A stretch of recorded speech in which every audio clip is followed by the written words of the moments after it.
Yes. We want to welcome you to Two Queens and Crystal Things, the podcast where we are on some manifest your life. I mean, because why the hell not? Why not? Shift your mind. Let's do it. And raise the consciousness type of shift. I'm Christy. And I am Mia. And you can consider us your spiritual girlfriends for the next hour or so. Queens. Hey, queens. How y'all doing? Okay, so let's get into this. Last week, we talked about your spiritual diet. So basically, any and every energy we consent to taking in, consuming, attracting, latching on to us. We talked about everything, because everything is energy. So everything you take in is energy. So whether that be through the foods we eat, the media we watch and listen to, the people we're around, our daily surroundings, etc., etc., etc. So, but the major takeaway is, you guys, to be conscious and aware with what you take in and how it impacts your daily spiritual walk. Yeah. Honestly, just be honest with yourself about, how things affect you. If something does not feel good, like one thing we talked about was, the news. Like the news is, I already know, it can take you there. It can be triggering. So those are things that you can affect. We have control over the things that we take in. So what we got right now. So speaking of things that affect you, so today we're talking about trauma and healing, and I have to tell you, this has been something that has been on it has been in my spirit for some time. Because whether or not you know it or not, I have dealt with some trauma. And honestly, I think a lot of us have dealt with trauma. Many of us have just kind of brushed it under the rug. But I thought that this would be a really great topic for us to discuss, so we are getting into it tonight. So, let me get this out the way. Come on now. The disclaimer for tonight is we are not clinical psychologists. Nope. My bachelor is in psychology. I could not go the clinical route because I realized that I took on people's issues. I'm crazy. Does that count? Does that make me an expert? Yes, it does. Yes, she is an expert. She's a master level. Right? But, so we're having this discussion because it's important. And so many of us have had trauma in, various areas in our lives. And we both believe in healers of all kinds, including therapists, psychiatrists, psychologists. And any path that leads you to find healing is the righteous path. Because of course, that's for you. Whatever is right and perfect for you is the righteous path. So we want to talk about recognizing what trauma looks like and how do you recognize it and how it affects your daily life. And we want to urge everyone to find the healing that speaks to them. So whatever resonates mostly with you, that is what is going to work for you. Yes, ma'am. So when we say trauma is, I feel like that is such a weighted word. Yes. Oh, I can't wait to get into this. So, okay, so what do we mean? So we're talking about an event or an experience that shattered your sense of security, makes you feel helpless, anxious, untrusting, numb, and disconnected. So, okay, I think, one thing I wanted to say, I feel like trauma has been, that's another one of the buzzwords that's kind of going around, I literally have seen it in connection to, dating memes, really?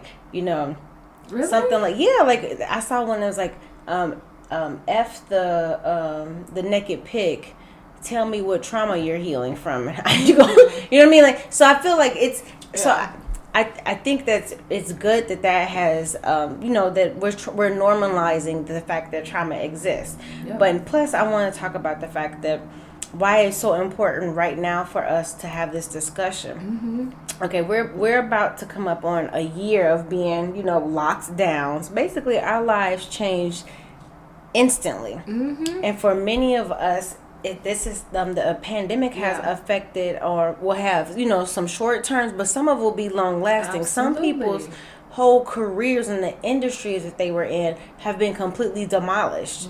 And of course that's going to affect, because we're walking, especially if you're someone who's a rule follower. You're like, I followed the rules, I did everything I was supposed to do. And then everything was wiped out from under me, and no one could see it coming. So that starts to let you have some mistrust in the system or the government or whatever it is. And it changes how we view the world. For some people, there are people out there during the pandemic who are thriving. They went from zero to hero. They're billionaires now. I'm not a billionaire. Look, I'm like, but then there's other of us who are just like, this has been the whole ding dang thing. Yeah, and it's been traumatic. So honestly, how many of us are even acknowledging that trauma? Because, you wake up the next day. I gotta keep going. I gotta figure out how to eat, feed, especially shelter, especially when you have children. So we don't acknowledge that trauma. And sometimes, forget COVID, just any type of trauma, we just allow ourselves to keep going and not being aware of how it affects us. So that's why I think it's so important for us to talk about this, because I think a lot of us are experiencing some trauma, and we just not acknowledging it. Yeah. So I do want to say, and it's funny that we're talking about trauma, because as we're talking about trauma, as you were talking, I'm over here rubbing my shoulder, because this is where my ex-husband separated my shoulder. And that is a form of trauma for me. And not funny, but the crazy thing is that I have learned to function in a way where it's not affecting me. Like I kind of sweep it under the rug, and in various situations, it'll kind of pop up. Like, so now it's kind of coming up because we're talking about trauma. So I'm over here like rubbing my shoulder like, oh, there's this bump here because my ex-husband separated my shoulder. But anyway, I just want to remind you all that this podcast is a safe space for all things spiritual. And given the role spirituality plays in people's lives, especially when it comes to coping with, and it is our intention that talking about this will genuinely shift some minds. Of course, that's what we're about. Shift the minds. And raise, instead of raising the consciousness, we're raising people's awareness of self, which actually is consciousness. Which is, exactly. Yeah. So what are the topics? So we're going to go through a couple of things we're going to talk about, but I just wanted to kind of piggyback off of that. So only because you brought up like the lump. So one thing I want people to think about is sometimes the effects of trauma aren't physical. And I think those are the wounds that are difficult to one, become aware of, and to know that you need to heal, because there's nothing tangible to it, but it affects literally every waking moment of your life. I have that. Do you know what I mean? And so I know, and I know, and I've definitely experienced trauma. I've spoken a little bit about, my early years of childhood, but it's traumatic as hell, like real trauma. I've experienced violence and relationships. So I think that what gets you to a point where you're just like, something is, and I'm going to ask Chrissy this, I need to address this trauma. It's still here. It's still affecting me. And I think one of the most difficult parts is being able to say, how do I even know? Yeah. Think about it. So this happened to me when I was from 0 to damn near 9. So what would have to happen for me to be like, okay, something is not clicking or sticking? But those are your formative years too. Right. And so it's genuinely a part of who the hell I am. Yeah, no, it is. And so being able to separate, something was wrong there, babe. That was red flag all day. Not good. Yeah. And so having that awareness. So do you, if you think about, and even if I move beyond that trauma, I think about past relationship stuff. What is it for you that got you to the point where you're just like, okay, something, I gotta touch this. Something's not right. So that's kind of a loaded question, and that's the only way to go is loaded. What you talking about? So I didn't realize I had trauma until I was kind of, I feel like I was bamboozled into talking about shit. You were bamboozled. I was bamboozled. So I went to a therapist because at one point my soon-to-be ex-husband and I were considering having kids. Even though when I first met him, he said he didn't want to have kids. My shop is closed, locked up, sealed shut. man, nothing can come through or out. And leave me alone. Right. But he wanted, and when I first met him, he said that he didn't want to have kids. He had a daughter. I was like, okay, perfect. But then at some point in our relationship, he said that he wanted to have kids. And so I decided, all right, well, I will research IVF. And so I remember I was, this is when I was working at Northwestern, went to their IVF clinic. They had an appointment. And they're like, okay, we're going to schedule with the psychologist. I'm like, oh, okay. And I thought that I was just going to talk about, okay, well, how is having a baby going to affect your life? Come on. You know, how is having a baby going to change things? So I was ready to sit and talk about having babies. I've already had two, so. And she said, okay, well, let's start from the beginning. Like, what you talking about? The beginning of what? The beginning of what? Where? And so every session, she was like, okay, well, tell me about your childhood. How were things? And then it ended up moving into my first marriage. And all of the shit that I didn't talk about that was swept under the rug started to come out. Oh. And I want to talk about this one situation because I really think that, outside of the fact that at one point he was trying to kill me, hence the shoulder issue. But there was a time, I remember we were going on a date night and we did have an argument or something. We were driving out, we were heading out, he was driving, I was in the passenger seat. And there was a truck coming out of a gas station.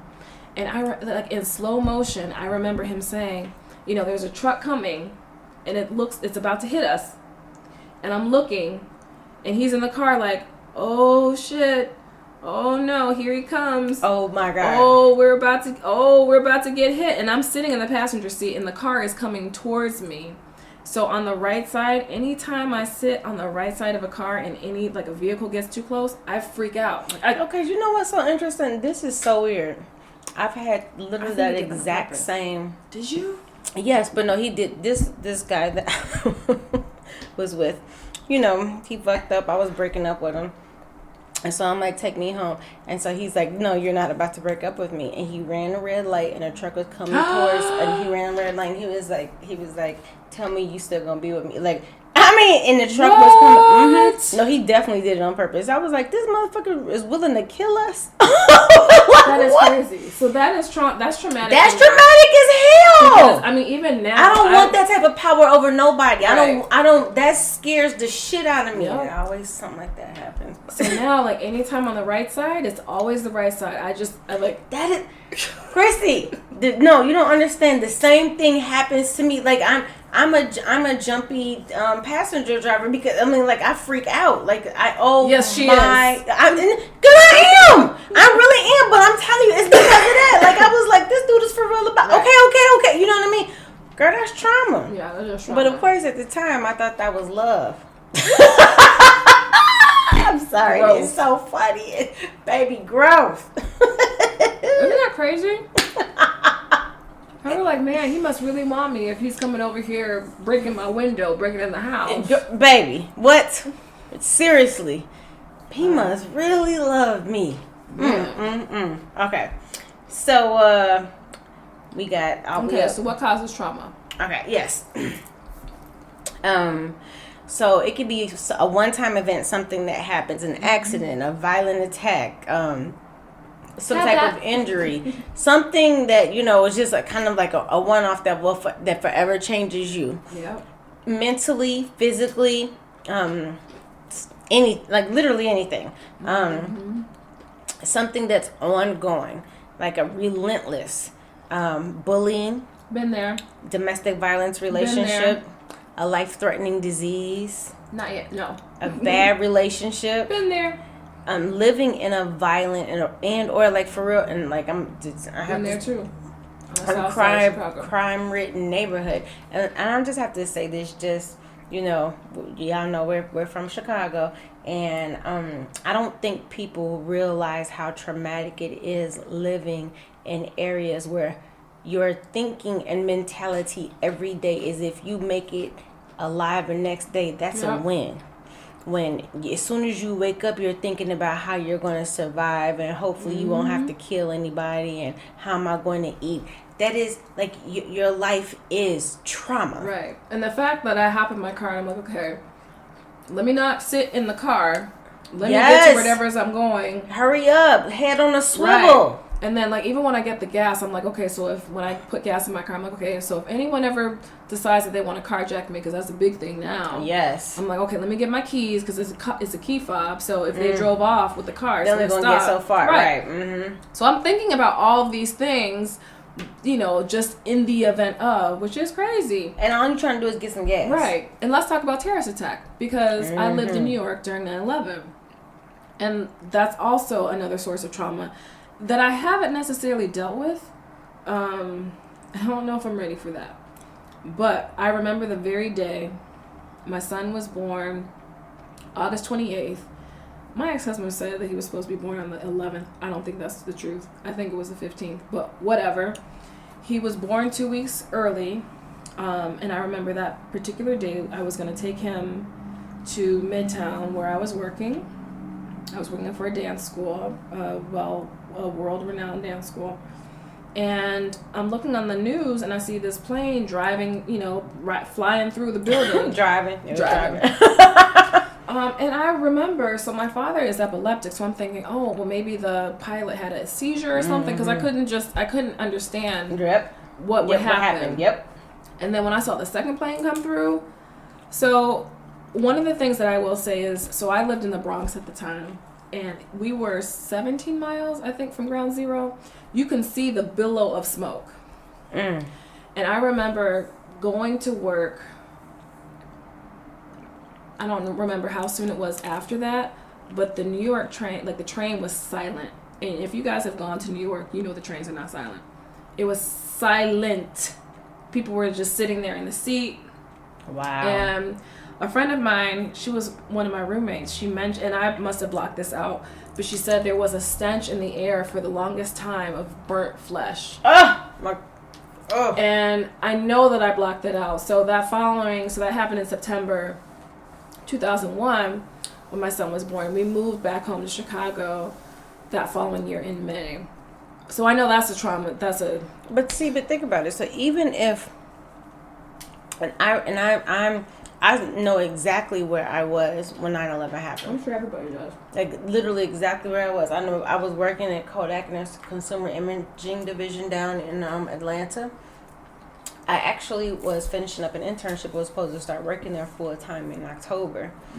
And after, the news spread around about the first one, everybody runs to, the conference room. We're sitting there and you're watching this. It's just like, wait, what happened? And I remember thinking, it didn't even cross my mind that it could have been something terrorist. It didn't, like, right. My God, it didn't.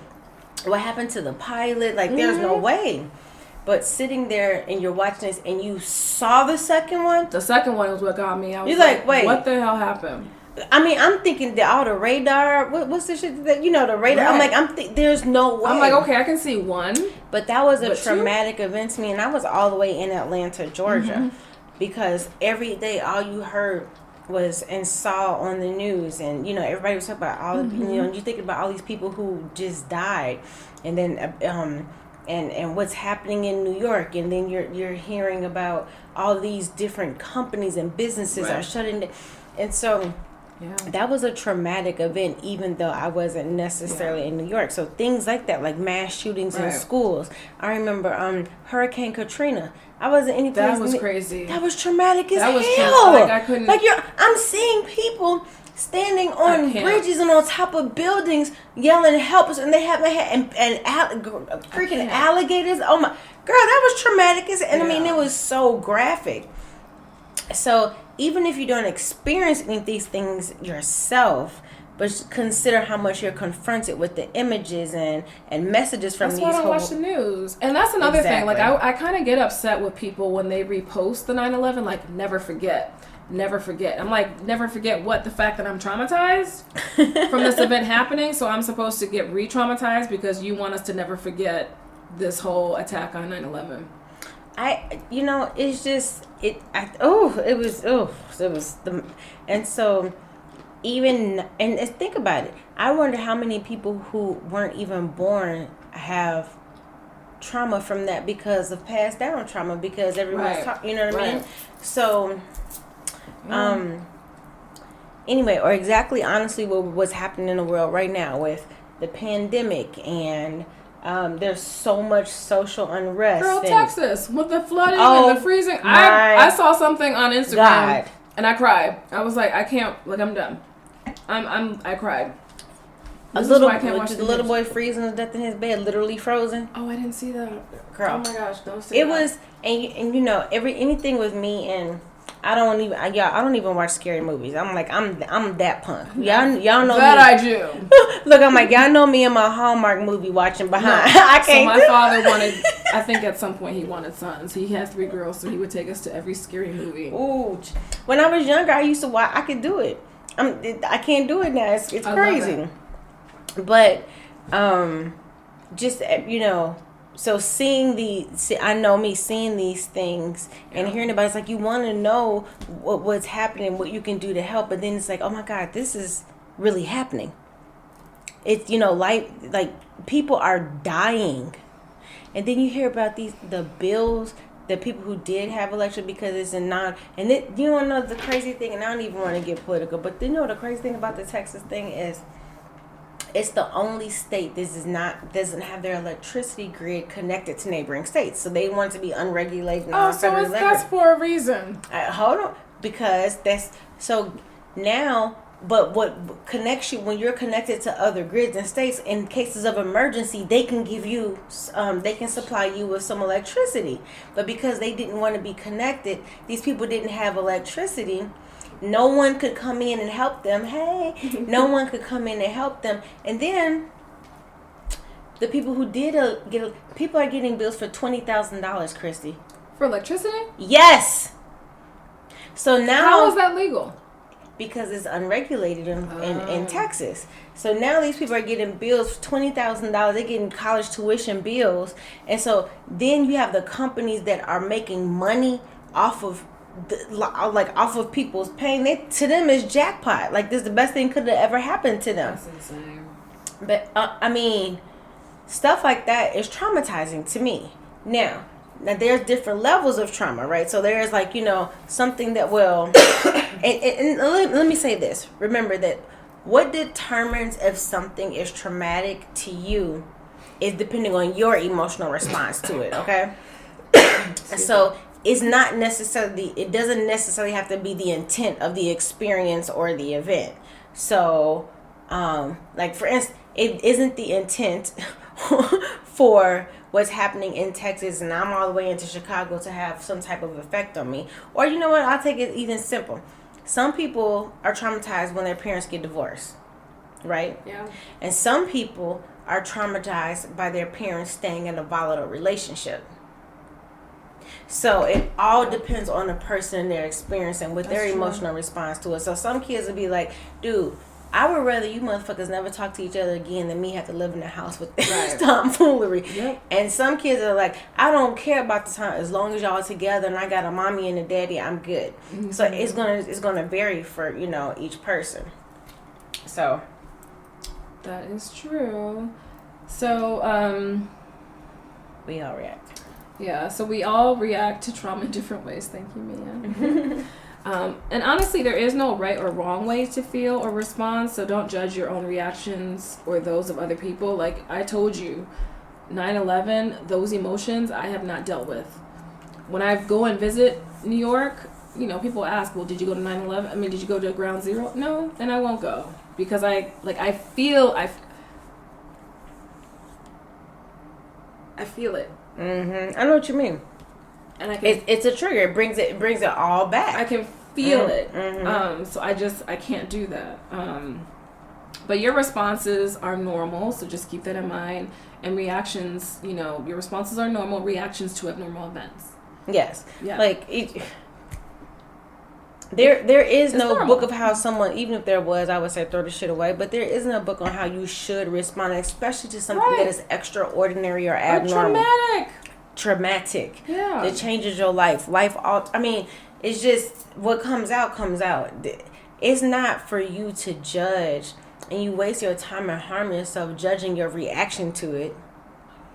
It's for you to figure out, how do I get past this? Right. Not, oh my goodness, I shouldn't have reacted like that. No, that's not even, we over that. Like, something traumatic happened. People's reactions, it's so easy to judge yourself. And it's easy to say, oh, well, if I were in that situation, I would have done X, Y, and Z. Well, how do you know? You don't know. And guess what? But you weren't in that situation. You and me, so get off my... So I do admit, I do have a confession that there have been instances where I've said, well, if I were in that situation, I would do X, Y, and Z. But then as I started to mature and grow older, I realized, well, how do I know how I would react? You have no idea. I've never been in that situation, so I have no idea how I would react. So now I tell people, I was like, you know what, I really am trying to empathize with you. I honestly don't know where you're coming. Like,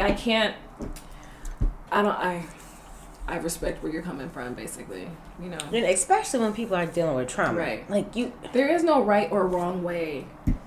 There isn't. So, and the thing is, and here's the thing about trauma, right? Yeah. And I wish there were another way. I want to start using another word for trauma, just because I feel like trauma is such a clinical word now, and it has such deeper meaning. And so, suffering. You know what I mean? Like I don't even I'm not even sure what the word is, and I'm using trauma because I think there's some level of understanding. People understand what we're talking about. It goes beyond suffering, though, because it does go beyond suffering. It makes an imprint in your life.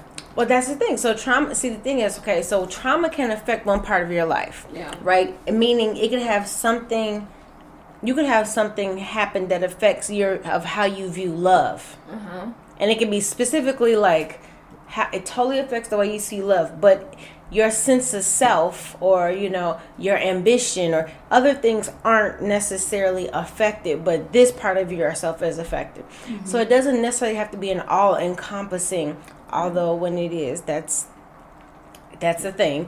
But it doesn't necessarily, and it might not affect you in a way that, you're broken down and can't move, or, it may affect you in we talked about like being disconnected, not being able to form relationships, not being able to stay connected to somebody, not being able to trust yourself.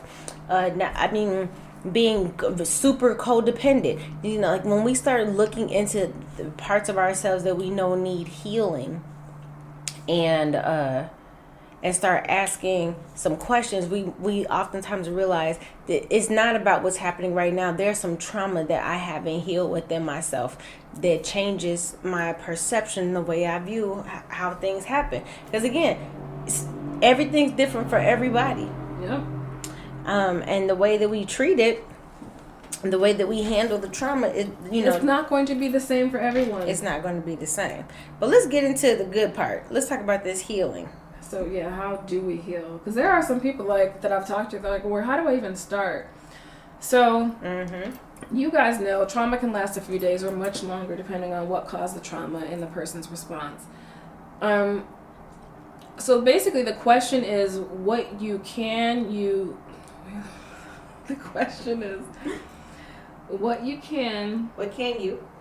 Oh, what can Mr. Sandman. She had a gummy.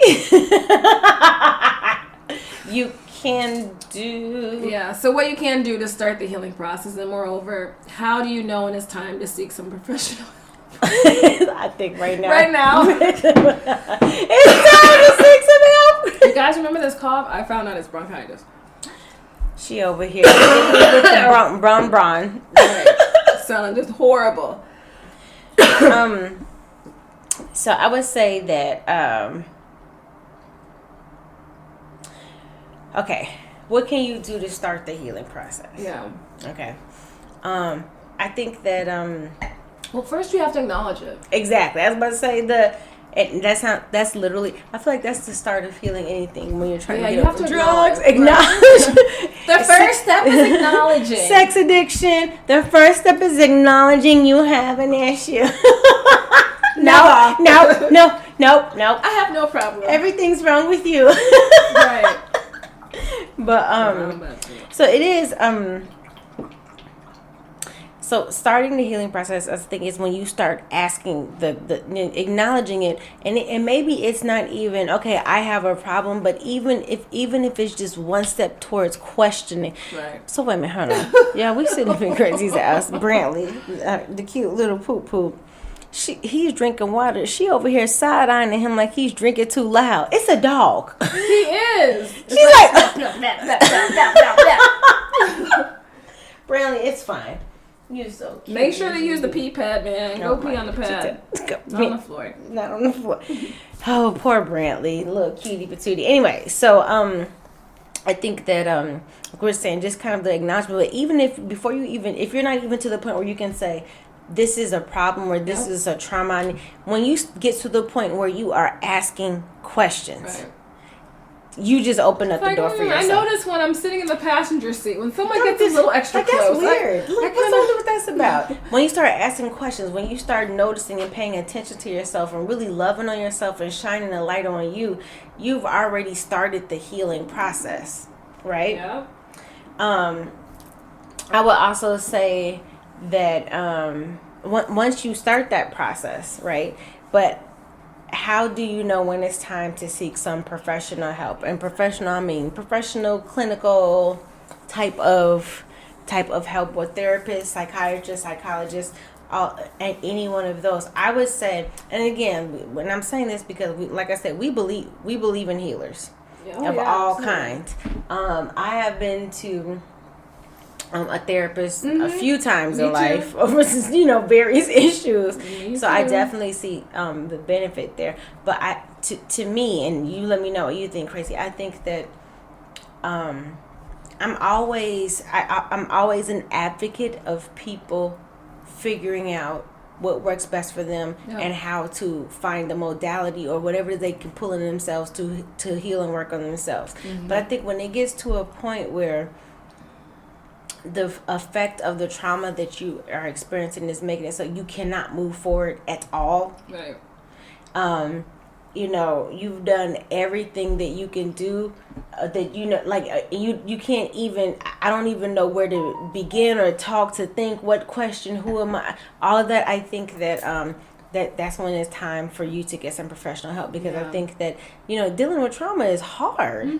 It is hard. It's really difficult, and so if you don't have the wherewithal to even acknowledge within yourself something's wrong, or I can't even begin, like I can't move, I'm lethargic.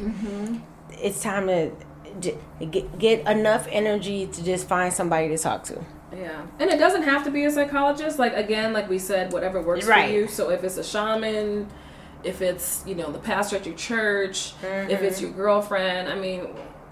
It's just nice to have someone who's kind of biased, who's non-biased, to be able to assist you in the situation, to just talk things out with. And again, remember what Chrissy said earlier in a podcast that any path that leads you to healing is righteous. Yeah. It does not matter what door you take, or it might be. You might start with one healing way and end up at another. It doesn't matter. It's all about your healing and figuring out what works for you. And in the process, even if you do move from one healing modality to the next and go from, I need an energy healing, I need an Akashic record reading, whatever, I need a clinical psychologist, I need medicines. Y'all, please try not to get on the medicines though, okay? Yeah. We want to stay control over our own stuff. But anyway, we want to keep control of our own faculties, but I understand when people need to do that, but that should be last resort. Anywho, I'm just talking about prescription drugs. Sis is loose on the other ones. The ones that come from the earth. We can talk about those, but so it's just a matter of it. Whatever gets you to where you're healing yourself, I say, whatever works for you. Yep. And think about the spiritual journey. And this is why I think a lot of times, and this is what, we talk about trauma and spirituality because oftentimes our spiritual journey is kicked off by trauma. And yes. Cheers. Yes. I mean, it could be that eventual trauma that just hit you, like, what in the hell's going on? Or that, like, literally getting hit over the head, like, oh, wait, hold on. Well, remember when we interviewed our friend Shannon? Yes. And she that like her situation, that was the start of her spiritual awakening. So that is absolutely and I think that's another real. reason to talk about trauma, especially, you know, us, and when we're talking about our spirituality, is because it does kick off your spiritual journey. Mm-hmm. So because when you really think about it, the journey that we take is really is our way back to ourselves. It's like rediscovering who we are, understanding and living in the divinity that we have in us. So when we're traumatized, we definitely don't feel like our whole selves. Something is, or everything is off. And believe it or not, that's the perfect time to head into the journey, because everything is off and nothing feels right, and you're open I was gonna say that you're very open. You're like, okay, I need some answers. Right. Yep. And so that's a great time. Yep. You're already questioning life. And so that's the catalyst oftentimes for searching for the truth. And when we go on a mission and a journey, we're looking for truth, it's just different. That's now you off on your spiritual journey. Yeah. Yep. And then there's also an awareness that you aren't well. Mm-hmm. And that can set off your journey as well. Mm-hmm. I mean, I've been there. And then also learning to be grateful in the moment we're in. You know, sometimes after the trauma is long gone and it's brought back to the forefront and we re-experience it again, like this evening. Yes, seriously. You know, because when you, like, I mean, even, you know, talking about trauma is it of course I can't help but think of trauma that I've experienced in life. Trauma. So it's, you know, it's personal. It's not like, oh, I heard about these people who've experienced trauma before. No, baby. And then even like I could write a whole book about but then trauma. But then I also, so I'm working on this book, and it has been like very, very slow, but I've been like recounting experiences in my life, and I was molested when I actually twice, like in my childhood, 2 different people, and that's like something that is a trauma. Oh my! But that is like, it's something that I didn't face. Like I don't think I've actually dealt with that, just out of fear. But I did come to my family and tell them about it. Thank you. Well, I mean, so I would tell you that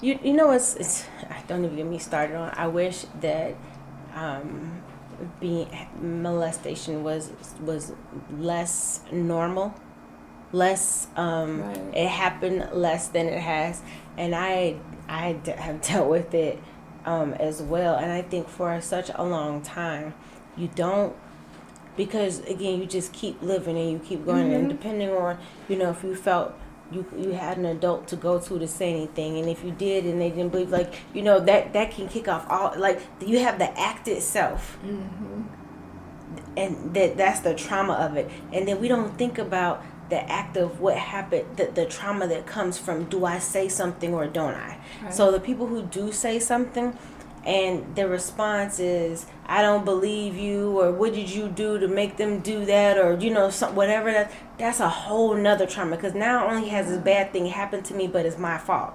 Right. That's trauma. Yep. So that fucks with your whole sense and self of being. And then you have those who haven't said anything, and so they didn't have anybody they feel like they could trust or talk to, and then you have and now they've been holding this in, so this has just been festering. And that would totally shift and shape the way that you think about sexual relationships, and what does that mean? And you don't look at it as a place from power. You look at it from a place of a tool. Yep. I'm just saying. No, that is straight. Like, but if you don't, and please understand. Like I said, y'all. Like I said, I am not a doctor or nothing. Dr. Love. Okay. But I'm speaking from experience. So for me to be able to say, like, this is because this is me having worked through and understanding trauma, and really me trying to understand myself and why I made the decisions that I made. Like, honestly, that the question is like, wait a minute, hold on, but why though? Right. Why do I think, like, let me pause and you know, why am I so protective of myself in this way? Like, you just really start asking yourself questions, because we can build up walls, and the things that we do to protect ourselves, we would normalize that shit. Like, I remember Yes. saying to somebody, like, you do know that it's completely possible for you to walk around and not be anxious every day. That idea of not being anxious, not being worried, not being concerned every day of your life, to some people is like, but how? Mm-hmm. Because that is their life every day. freaking Yeah. day. Yeah. So we will normalize, especially something that happened to us as a child, like we just deal with it because I don't know anything else. I didn't know that the way that I thought about sex wasn't necessarily normal or healthy, because that's just the way that I fucking thought about Right, it. that was normal for you. Exactly. Right. Now it's like, you're like, well, what? Oh my God, everybody doesn't think about it like this. And that's interesting. You know, that's just a way that's just one example of the way that trauma can affect your life. Not just a piece of, but like your life, and have long lasting effects, and you don't even realize that you're coming from a trauma mindset. Mm-hmm. Facts. Also know that you're not alone. Mm-hmm. You know, through your traumas or through the things that you're working through, Spirit is always with you. So don't isolate yourself. And I know that's easier said than done, because I'm the type of person that whenever I'm stressed or I am sick, I'll retreat. I'm a cave dweller. Yeah. I'm a crab. I go straight into my shell, and and that's not always good. I was just about to but at the same time, yes. I also feel like I have to conserve my energy, because I can't be around everyone, and not everyone would understand. So if it's someone that I know gets it, then I can be around them. But I do retreat. I do isolate myself. But I'm also realizing that in my valleys, I'm not by myself. You go. Thank you. I'm so glad you said. Yep. I have Spirit. I have my, I have the angels. Like, I'm constantly supported in every possible way. And that's and that's what we want you guys to understand. Unconditional love. And everything that she just said, you have it too. You are covered. You are not alone. You are protected. You are perfectly held, and you are unconditionally loved by Spirit. It does. Look, listen. Spirit never deserts us. No. We desert Spirit. So Spirit is not there is because you just haven't called upon it. Yeah. Every time, in every way, Spirit will show up and show out for you, because Spirit loves you. And you have guides and loved ones, ancestors, and teachers, and there's so many people, angels, and and so you have so many entities and light beings that love you. So when we're in those valleys, as Chrissy said, know that you're not alone. So knowing that you're not alone, I feel like sometimes gives us just a little bit more strength to say, just a little bit. All right, let me just peek under this cover. Because I know I got a safety rope tied around me. They're not gonna let me get too far. You know what I mean? Yeah. And that should give you some courage and confidence. And one of the things that I want to share, and you may agree, but I also feel like the businesses that we have, the healing business, Reiki, yes. She does readings. I'll do Oracle readings. I feel like for a lot of our clients, that's a form of therapy. Oh my, what? Oh my God. Yes, absolutely. I think that, it's so funny. I feel like a lot of the people who will reach out to spiritual healing and energy healing modalities are healers. Yeah. And I'm gonna tell you who gets a lot of reading and energy work is psychiatrists and therapists, because they are always taking on other people's energies, and they are starting to understand that I need to clear this energy. Yep. And then, they have their own life, so whatever it is that they're dealing with themselves. But I definitely think that, because messages from Spirit, in whichever way it comes, are like from your inner and most highest self. And if you think of it like this, sometimes when I'm, one of my spirit animals is an owl. And sometimes when I feel like I can't see my way, I'll call on that owl and I say, fly above and ahead of me and let me know my path. Just light it up for me. So I'm feeling lost. I feel like, to me, it's like I'm lost in the woods. I'm like, okay, do I go this way, this way, this way? And if I don't know, and I'm like, stop, I remember, you're guided. And I talk to my owl and I just say, hey, I need you to just, show me, go up there and let me know what's the right way to go. And I just, not do it for me, not walk the path for me. All I'm asking is for guidance. And I think that is, and so some people, sometimes when you're dealing with drama, spiritual guidance, clearly, I'm going to tell people they should start there. Spiritual guidance, oftentimes, and because it's about bringing you back to you. I'm not trying to bring you back to it's yourself. like bringing you back to yourself, empowering you to take care of you, not telling you I don't Spirit doesn't want you dependent on anything, anybody, any drug, for you to get back to you. Spirit is like, let me show you how powerful you are. So to me, that's, it is what a TI is. Mm-hmm. So, okay, brings up this other question though. Okay, Christy, here we go. So we're talking about trauma. But what if, and we're saying, hey, spirituality, getting back to you, learn, love yourself and all that. But what if my trauma is a spiritual or a religious trauma? What if that's what I have experienced some spiritual trauma, and you're telling me that to get back to myself, how? Okay. How, Sway? I need an example. I know religious trauma. Well, fine. I'll say religious trauma because that's closer to what I'm saying. So let's say religious trauma when we're talking about what happens when I believe that my sense of self was tied into this identity according to the doctrine of whatever religion, and I'm either not fitting that or I'm not being accepted. So now you're telling me, no, you need to discover the divine in you. How do you get somebody who's just like, when I think about I don't, I'm not an expert, but I think about like Jehovah's Witnesses. They have a lot of, rules. And so if you are caught not adhering to some of these rules, it's like the elders get together. It's a thing. It's a real thing. So imagine if you're a kid and you're not supposed to listen to secular, to this ignorant music out here. You get caught doing that, you get in trouble. You like a boy who's not a part of the temple, you get in trouble. Mm-hmm. So at every point where you are just learning and growing and trying to stretch your arms out a little bit and figure out who you are told that you are not in line with God, so therefore you are a bad person. And again, I'm just using this as an example. And then you've been dealing with that trauma for years and for life.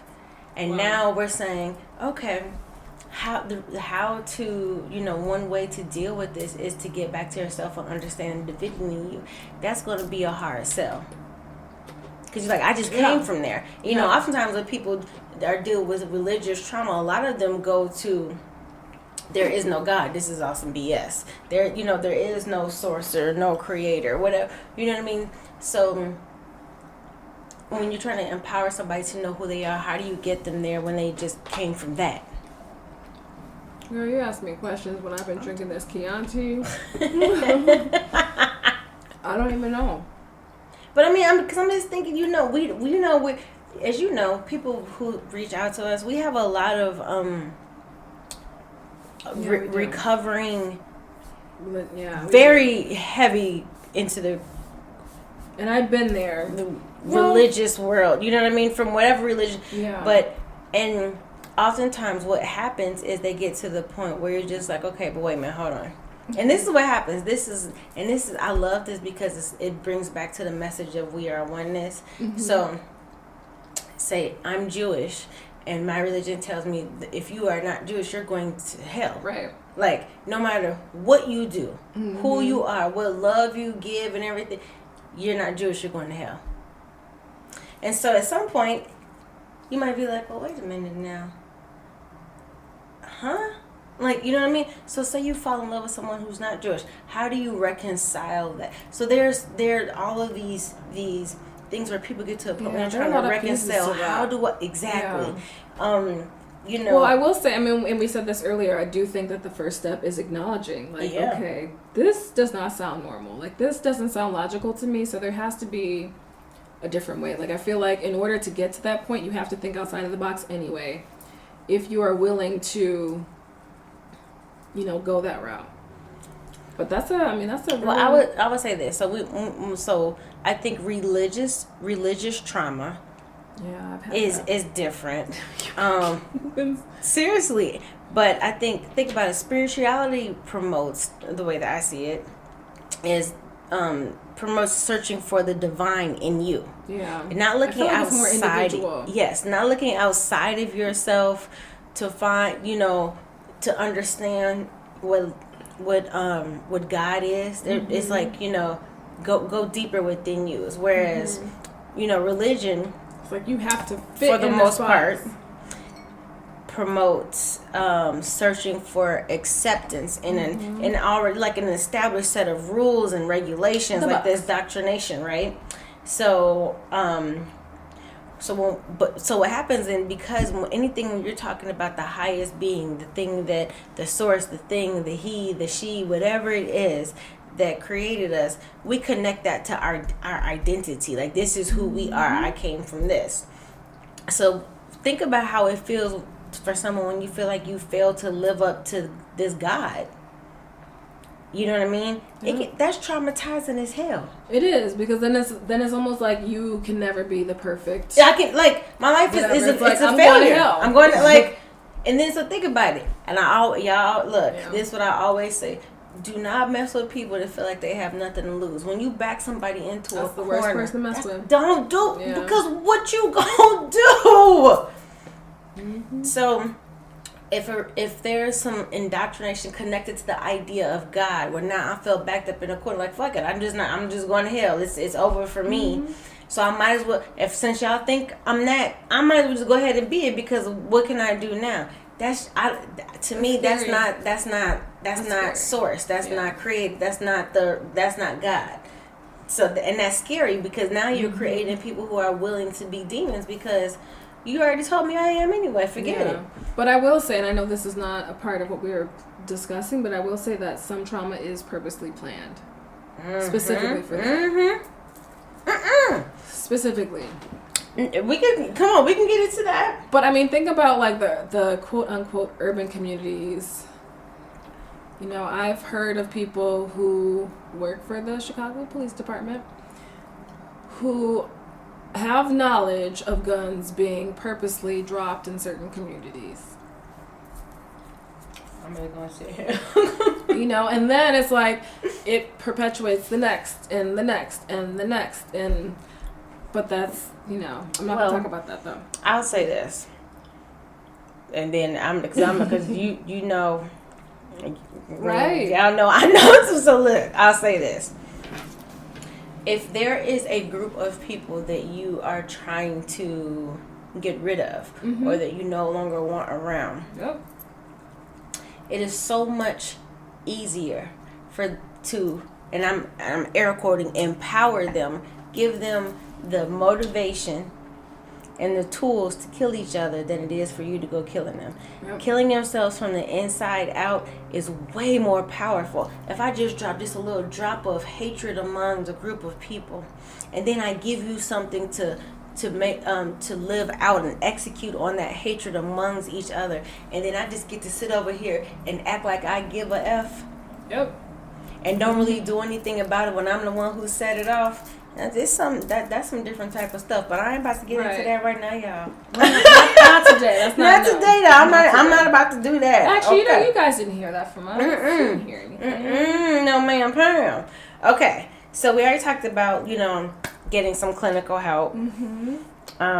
Because, and again, clinical meaning someone who's going to school, but again, the point is to get to the point where you figure out what's best for you.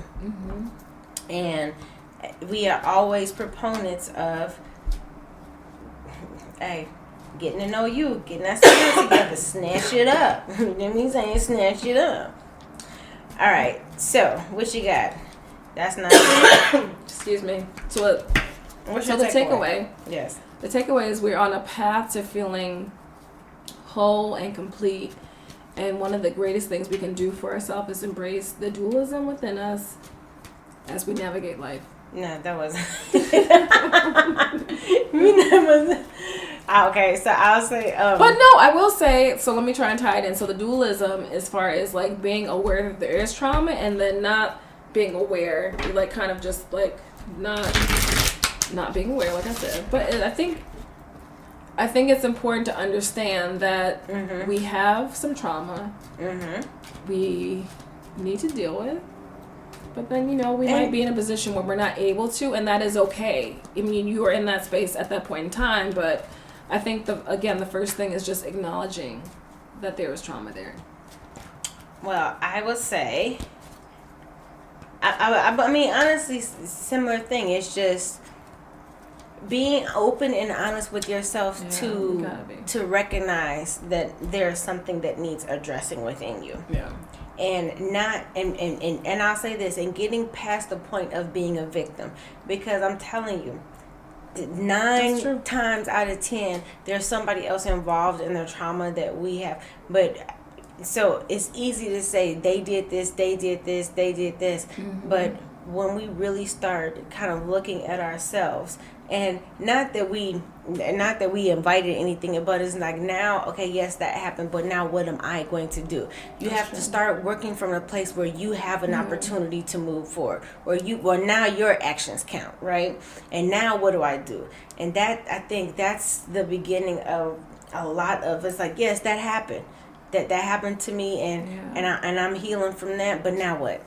And that's up to you. Yeah, and I will say again that you may be in a position where you know that there's trauma there that you need to tackle at some point in time, but you just can't.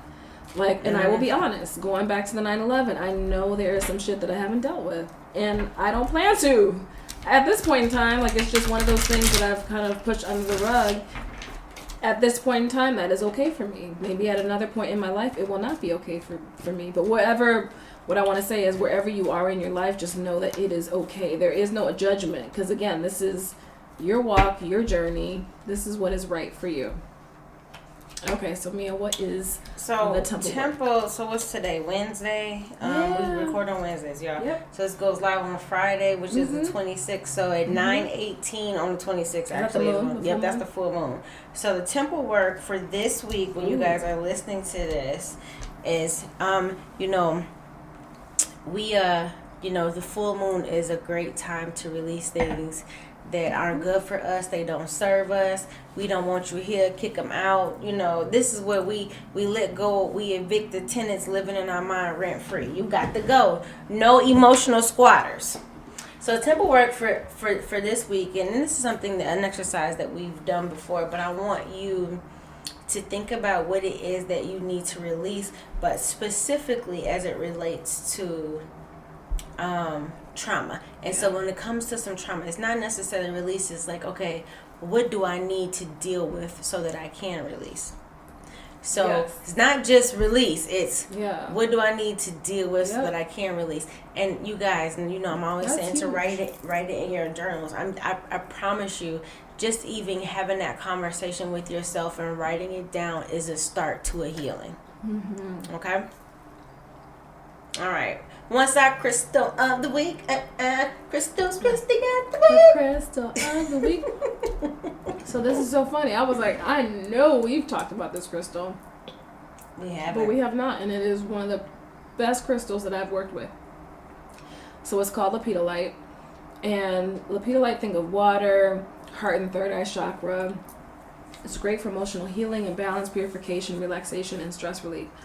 So a brief description. So the Mohs hardness is 2.5. It's soft, so you got to be careful with it. 2.5 to 3. The colors vary: pink, purple, lavender, gray, white. There are some that really don't even have a color. But the thing is that this crystal is very effective in calming frayed nerves. It also helps people to relieve stress, worries, and it also helps to set a person on a path of willingness and acceptance. And so the spiritual properties for this crystal is that it not only brings calm to a stormy emotional seas, it also provides an energy of enlightened awareness that keeps one on the beam. So one can handle the situation in the highest way, preserving one's integrity and well-being. So this crystal is one of serenity and encourages one to find the path of harmonious action and to see problems as opportunities to learn. And this crystal is also a stone of spiritual purification and meditation, and it can clear blocked thoughts and remove negative emotional attachments such as resentment and envy. And so this is one of the most powerful crystals for countering stress, worry, fear, grief, and other traumatic emotional frequencies. So I thought this was a really great crystal to introduce to you guys. Have you had any experience with lepidolite? Honestly, no. Except for I have a piece that I think is pretty. Oh, that's the purple. I think it's such a pretty stone. It's I just so have pretty. not used it. So my understanding is that this is what they use when they make lithium. Oh, really? Yeah, because it's very calming and like. So when I meet with clients that have anxiety or depression, I work with them. I always bring out my lepidolite because it's really good with just like calming them down. I don't personally use it. I wore it a little bit today, and it's like very, very calming. Wait, so is it lepidolite or lepidolite?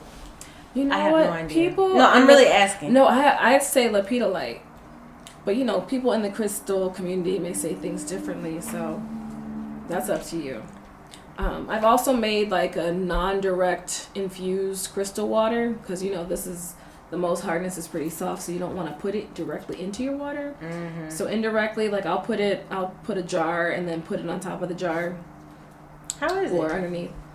You said what? How is it? I mean, I don't drink it. I give it to my clients. Dang, I'm curious how that But yeah, I will. I think it's pretty, but I haven't worked with it personally. Yeah. I know it's good for your home. Yeah, very calming. So what is the message for the day? So, this is interesting. So I did a card pull for us, you guys. So, this is what's coming up. We talked, and it's so funny because we talked about what our temple work was, and I literally just pulled these cards as we were sitting right a couple minutes ago.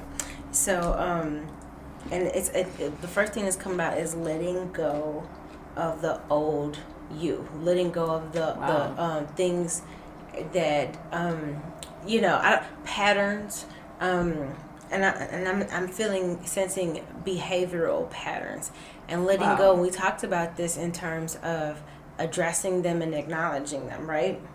And that how it's time to take these patterns and these triggers and transmute them and to turn them into something else for you. Turn them into the blessing that they are. Turn them into the learning and the wisdom that you get from them. And the thing is, the Spirit is asking us to welcome that shift and that transformation. So that means that in the next couple of days, you guys, just whatever it is that you need to allow yourself to feel, do it now. So that within this full moon, you can let that go as well, but allow yourself to feel it, because it's almost like if you don't acknowledge it and let it go, it's not going to go anywhere. It's just going to still just be sitting there, right? And then the other thing is to expect the unexpected, you guys. Fire, we're talking about again transmutation. It's almost like you got to burn it down. That is so crazy. You have you have to burn it down to. You know how sometimes they'll start fires in for crops. Yes, or they'll do them in the brush fires, the wildfires, so there won't be wildfires. So you think about it, it's like, okay, I'm starting a fire to prevent a fire. Spirit is asking you to do that with yourself, and so that's why we're saying going into So going in there, it's like because you're trying to prevent pain by not going in there, and they're like, do the pain so you won't have the pain. Start that fire so it won't be this wild, uncontrollable fire. Wait, that is so deep. That's the other thing that's coming. And then the other thing is, you guys, is to open yourself up to your abilities, to what some will call gifts. And so it's like once you allow what happens is when you kind of burn the brush down, and make it ready for crops, and you make it ready so for its safety, and you've attacked that head on as opposed to letting it creep back in. that clears space in your energy, and it clears space in your heart, and it clears space in your mind. And now you have control over, because you are wiser at having gone through this burn. That I know I have control over what I allow in the spaces in my heart and in my soul. So now I'm picking and choosing. Oh, what I'm allowing in my space in my heart is my abilities. I'm allowing love there. And so they want you, but it's like, but burn it down and then bring it back in there, and you choose what goes in there. That is a word. Forward. Yes. And then they want you to move forward in a new understanding. Once you've burned that pattern, now move forward. And yes, that doesn't mean it's going to disappear, like you'll never think about it again. But in a new awareness and a new knowledge, it comes out different. All right. Yep. All right, y'all. Yeah. That's it. So. That was a word, man. That was a word. Okay. That was a word. So thank you guys for listening. Thank you for listening. Two Queens and Crystal Things. And thank you for sharing. Thank you for sharing. We are so thankful and grateful to be able to give you guys this good, beautiful, fun, and hopefully funny word. And yes. Thank you for letting us know that we're reaching you and that we resonate with you. Those messages really do for real warm my heart. And I'm like, not even like for real joking. Like, you we have get no teary-eyed. Like, we're so like, oh my God. So thank you so much. We love the encouragement. So before we go, show us some love. Mm-hmm. Leave us some reviews. Rate us. Share with your friends. What we talking about next week, Christy?